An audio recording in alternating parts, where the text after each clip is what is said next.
นั่นมันบอกแตงโมป้านั่นมันบอกส้มโอละครับแต่ถือหาว่าจบนะครับค่านะครับพระเจ้าบอกว่าสินะครับผู้บ่ายอีนี้พระเจ้านะครับเพิ่นสิไปไสเนาะครับกับเพิ่นก็อยู่นำเฮาคือเก่าพอพันวงศ์ตระกูลนะครับเฮาเฮ็ดหยังก็เสียหายเพิ่นคือเก่าเพิ่นสร้างไว้แล้วก็เรื่องความคิดจังซั่นน่ะครับมันมีทุกคนครับ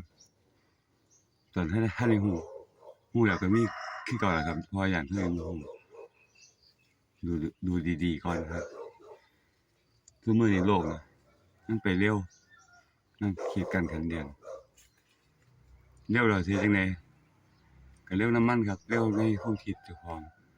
เร็วในความฉลาดเจ้าของนะครับศีลนะครับพระพุทธเจ้าเพิ่นบอกไว้ครับแปลว่าปกติครับเดี๋ยวมันก็ดีเองครับผู้ใดชั่วก็ปล่อยมันชั่วไปครับเดี๋ยวมันก็ตายเองครับ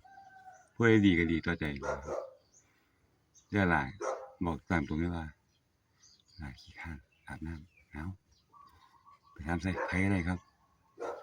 เพื่อสะอาดนะครับเพราะว่าถ้าอาบน้ำดูครับห้องต่อไป